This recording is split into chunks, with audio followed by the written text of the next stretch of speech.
apoyar esto de las locaciones, ya se los pongo. Aquí está. Vamos aquí con este texto. Y es un texto de consideraciones esenciales en la escogencia de las locaciones desde el sonido.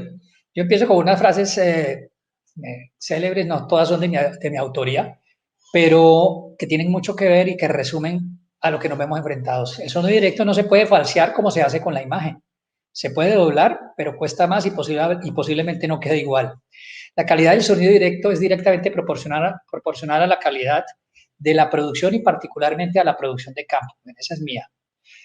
Cada director tiene el sonido que se merece y bueno, también uno puede hacer extensivo a que cada película tiene el sonido que se merece en términos de producción también. Y otra que dice el sonidista hace sonido, no hace milagros. Ya veremos por qué. Bueno, este texto va dirigido al Departamento de Producción y Locaciones, haciendo énfasis en que no hay que ser sonidista ni tener un oído adiestrado para percibir y anticiparse a los problemas que pueden presentarse en una locación específica. Es más, usando correctamente los ojos, se pueden detectar muchos posibles factores de ruido. Las siguientes recomendaciones son evidentemente más aplicables a locaciones en interiores. Yo hago todas estas referencias porque si bien es importantísimo que el sonidista vaya a la visita, pues hay muchos elementos que son del sentido común.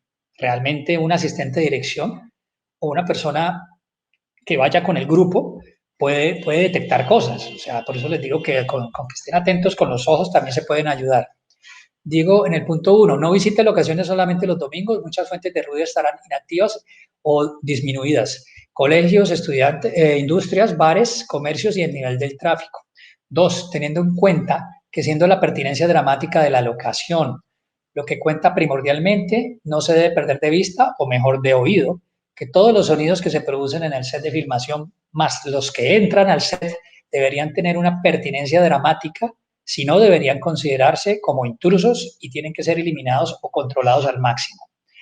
La idea, del punto 3, es que las locaciones sean lo más silenciosas posibles, para lo cual es muy importante revisar el entorno donde se encuentran, incluso a mínimo una cuadra de redonda. Con solo visualizar las fachadas aledañas se pueden detectar la presencia de un colegio, jardín infantil, taller de mecánica, iglesias, etc. Es importante visitar la parte trasera dando la vuelta a la manzana para reconocer las fuentes de ruido que puedan llegar a la locación por detrás. Por las casas vecinas y sus patios también se pueden filtrar ruidos, voces y músicas. 4. Evitar locaciones aledañas a los corredores aéreos, temas críticos en Bogotá, donde hay 2 pistas, porque la mayoría de los despegues se hacen en dirección nororiental, pista norte, y suroriental, pista sur.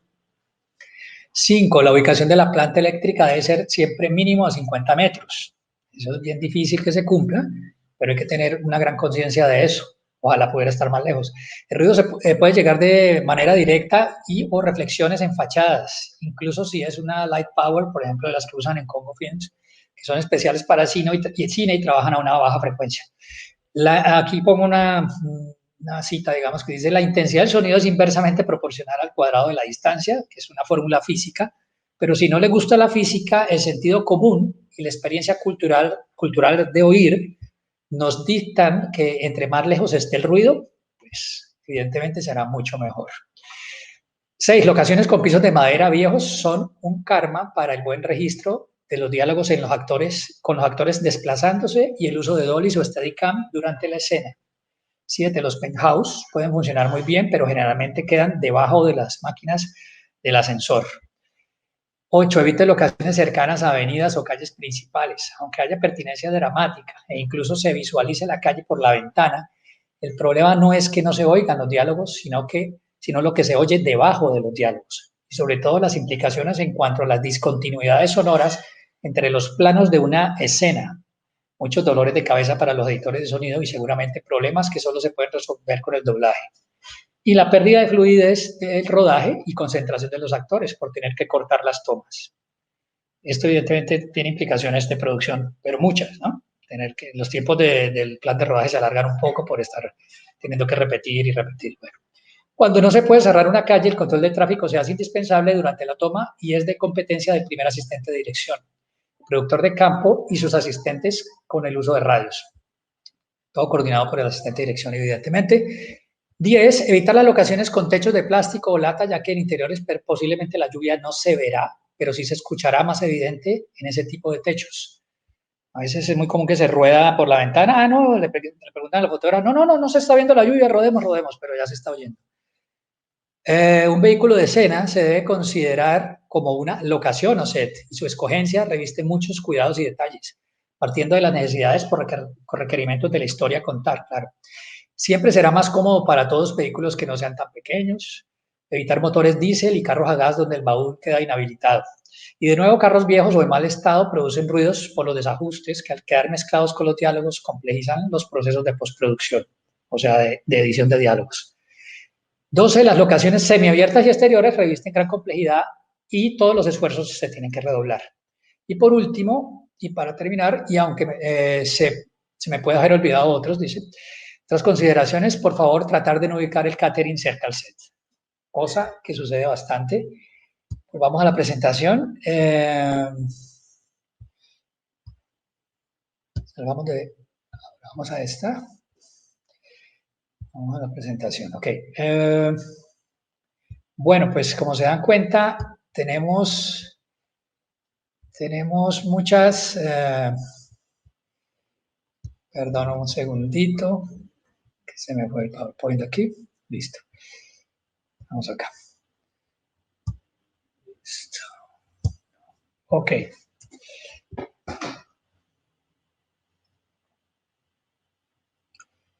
Bueno, ahí vamos en locaciones. Cuarto, el arte. Imagínense. Hasta ahora les resumo, todos esos elementos tienen que ver con cómo nosotros vamos a resolver el problema de sonido, entre comillas. El arte, evidentemente, ya hablamos de las locaciones, ya lo separé, digámoslo así. Y ellos tienen mucha incidencia, evidentemente, fotografía y arte en la escogencia de las locaciones, porque, pues, primero se escogen por la pertinencia dramática, por la historia y, evidentemente, claro, también por la fotografía que funcione para fotografía y para arte. Y muchas veces, y ahí está lo que vamos a estar hablando del matrimonio posible o imposible entre la imagen y el sonido, es que lo que le funciona a imagen puede que no le funcione a sonido. De ahí a que se escuche, digamos, la pertinencia de que el sonidista diga, no, esta locación va a ser muy compleja, va a ser un problema, pues lo que, digamos, debería ser es que se acoge, digamos, la recomendación, pero a veces no se puede porque, pues, evidentemente, por cuestiones de producción, costos, etcétera, pues tiene que ser esa locación. Uno hace la salvedad y eso es lo que tiene que hacer el sonidista, de decir, bueno, ustedes ya saben que aquí puede pasar esto y y ya queda claro. Si se usa la locación, pues seguramente va a haber muchos problemas y seguro algunas de las escenas se van a ir a doblaje, ¿no? Eso hay que tenerlo siempre muy claro. Los decorados, o sea, el decorado en sí puede ser un decorado natural, o sea, propio del lugar, o puede ser artificial. Entonces no suenan lo mismo. Unos pisos artificiales crujen cuando las personas caminan, cuando le montan las grúas, los dollies, etc. Entonces, ese tipo de digamos, de decorados son muy complejos y hay que tener en cuenta, pues, que, perdón un segundo, miro acá la... bueno, sí, los decorados son súper claves también. Entonces, las puertas que son falsas, pues van a sonar a puerta falsa. Evidentemente, en postproducción hay que cambiarlas y hay que reemplazarlas por otras. Pero si eso ya está compitiendo con los diálogos, digamos, ciertas falsedades o falta de verosimilitud en los elementos que componen el decorado, pues toca que estar el sonidista muy vigilante de poder digamos, manejar eso o estar coordinadísimos con el personaje, los personajes, pues las personas del departamento de arte. Otros grandes aliados, así como los productores de campo y los PAs, que nos ayudan a controlar el entorno y a manejar, digamos, las condiciones de ruidos ajenos que se nos pueden meter al set, eso es muy importante, son, digamos, las personas de utilería y de escenografía. O sea, realmente uno les dice, uy, mira, esta silla está sonando mucho. Incluso creo que esta silla que estoy usando en estos momentos tiene el típico resorte de aquí abajo, que es un karma en todas las escenas de escritorio y de oficina. Entonces, ese tipo de sillas uno le echa aceite o WD-40, alguna cosa, y se le quita el ruido. Ese tipo de cosas las podemos hacer nosotros, pero a veces uno les puede pedir el favor a ellos. Entonces, esa compenetración es importante. La utilería, los elementos con los cuales van a interactuar los actores, súper importantes. porque ellos pueden estar moviendo, cogiendo cosas y poniendo cosas mientras están dialogando. Entonces ahí es donde nosotros tenemos que estar muy atentos a tener que silenciar algunos de los objetos para que no hagan tanto ruido y que no caigan esos ruidos sobre los diálogos. Eh, bueno, hay una cantidad de interacciones importantísimas con la utilería y, pues el utilero también es un aliado importante, ¿no? Y qué se diga del vestuario, o sea, el vestuario es uno de los elementos, o sea, en el momento en que nosotros empezamos a trabajar con los inalámbricos en la historia del cine, y digamos que esa evolución tecnológica nos permite empezar a hacer, digamos, uso de ciertos elementos narrativos distintos, porque podríamos, por ejemplo, hacer encuadres más abiertos y que los personajes siguieran dialogando. Situaciones muy complejas de puesta en escena de personajes, precisamente las películas corales, donde hablan muchos personajes al mismo tiempo y además se están moviendo, etcétera. Eso no se podría hacer si no tuviéramos micrófonos inalámbricos. Pero sucede que esos micrófonos se ocultan en los vestuarios de los personajes y esos vestuarios pues son de diferentes calidades y características. Idealmente deberíamos de tener una muy buena relación con el departamento de vestuario. En industrias, digamos, donde se produce cine y tienen claramente ese tipo ellos tienen esa anticipación, los departamentos de vestuario incluso tratan de trabajar con pues, digamos, los vestuarios que tienen que hacer con telas que no produzcan tantos ruidos. Las telas que producen menos ruido son los algodones y las que más producen ruido son las sintéticas o la seda, por ejemplo. ¿A qué me refiero con el ruido? Son micrófonos que están aquí metidos con ciertos accesorios para evitar los roces, pero ya puede ser que no es que una tela roce un micrófono, sino que las telas ya se rozan. O el personaje se mueve, por ejemplo, las chaquetas de cuero, cuando uno se hace así y se estira, el cuero cruje. Realmente uno no es consciente de eso, pero un micrófono que está aquí lo escucha. Entonces, hay una cantidad de elementos en el vestuario que nos pueden incidir y que nos pueden provocar pues unos dolores de cabeza inmensos.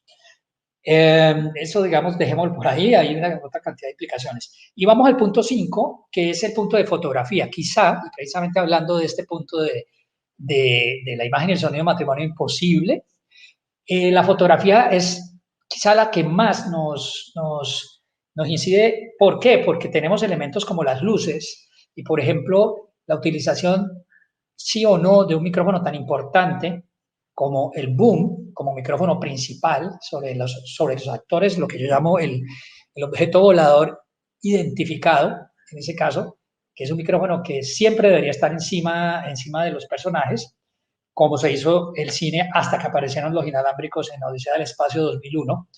En esa época, todo el cine de ahí para atrás, hasta que empezó a finales de los años 20, se hizo con uno o dos o tres micrófonos. O sea, no había más. Y los micrófonos eran micrófonos suspendidos encima del encuadre.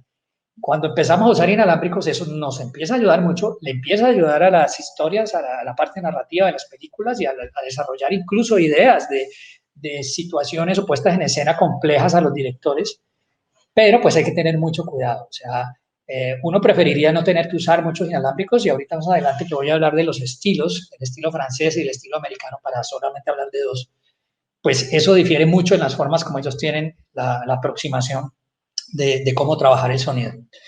La parte de las luces, ¿por qué la menciono? Porque claramente las sombras existen porque existen las luces. Entre más luces hay, más sombras hay, aunque sea un solo micrófono, solo elemento que esté suspendido encima de la puesta en escena, pues si hay 3 o 4 luces, dependiendo, ¿no?, de donde estén las luces y de donde esté la cámara, las luces van a producir unas sombras. Esas sombras son evidentemente indeseables, que estén en el encuadre, y bueno, se puede trabajar de alguna manera, pero hay que trabajar muy en sincronización con el departamento de fotografía. Eso pues seguramente lo mencionarán la próxima semana Mauricio Vidal y Juan Manuel Barreto, pues gaffer, que sobre todo los gaffer tienen dentro de esos aliados que tenemos nosotros, la gran capacidad de pronto ayudarnos con un corte de luz, etcétera, poder disminuir una sombra y ayudarnos a que el boom esté posicionado en el lugar ideal, cosa que es siempre muy difícil, o sea, uno no lo logra casi siempre. Las cámaras, ¿por qué digo cámaras con S? Porque siempre trabajamos a una cámara, pero ahora que pues ya tenemos las posibilidades de trabajar en multicámaras, pues las cosas se complejizan mucho más. Acuérdense ustedes cuando la gente veía las telenovelas, todavía las ven, las telenovelas siempre trabajan a 3 cámaras y la iluminación es patética, ¿no? La iluminación es una cosa general porque tienen que iluminar para todos los puntos de vista. Entonces, pues claro, quedan las luces no trabajando para un punto de vista. Lo mismo nos sucede a nosotros. Cuando hay una sola cámara, nuestro punto de escucha lo planteamos de acuerdo a lo que está viendo esa cámara y de donde se encuentran las fuentes sonoras, llámese los actores que están hablando en el encuadre o fuera del encuadre. Entonces, nosotros trabajamos nuestra ubicación y emplazamiento microfónico en función de eso. En cambio, cuando trabajamos con otra cámara adicional, si no está en el eje, como a veces se trabaja con la misma cámara en el eje, cosa que permite hacer de una vez un plano más cerrado y tener así, y después cambiar el emplazamiento, las 2 cámaras a otra posición, son formas de trabajar ya.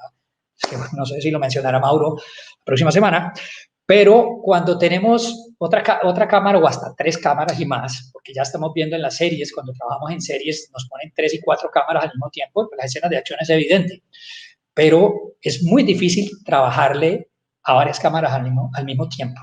O sea, hacer el sonido, los puntos de escucha para de 3 cámaras diferentes, pues es muy difícil.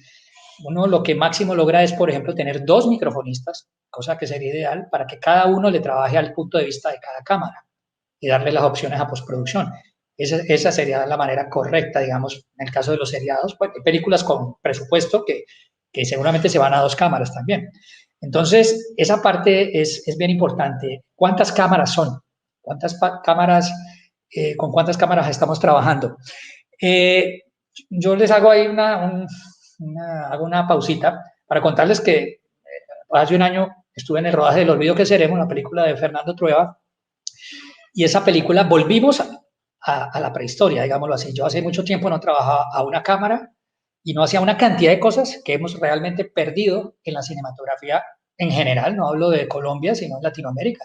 O sea, hay varios puntos que mencionaré más adelante que tienen que ver con eso. Las cosas que hemos perdido por ganar otras, además, ¿no? Entonces, por ejemplo, eso, las multicámaras. O sea, trabajar para una cámara es realmente delicioso.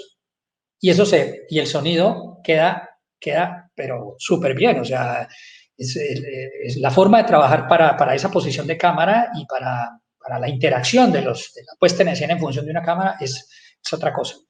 Bueno, los lentes, si usamos grandes angulares, lentes normales, teleobjetivos, eso nos incide demasiado. Uno puede tener un personaje que esté en un plano así, no sé, más o menos como este en el que estoy yo, y puede ser captado con un gran angular de cerca o puede ser captado con un teleobjetivo y el personaje está lejos. Esas son 2 perspectivas visuales distintas, una más comprimida y otra más expandida, y eso nosotros tenemos que asimilarlo dentro de la correspondencia del punto de escucha. O sea, cómo se van a escuchar esas fuentes sonoras que visualizadas van a tener tamaños distintos en la escala en función de un punto de vista. Entonces, eso es bien importante. O sea, un gran angular expande y entonces la persona que está a 3 metros parece que estuviera a 5.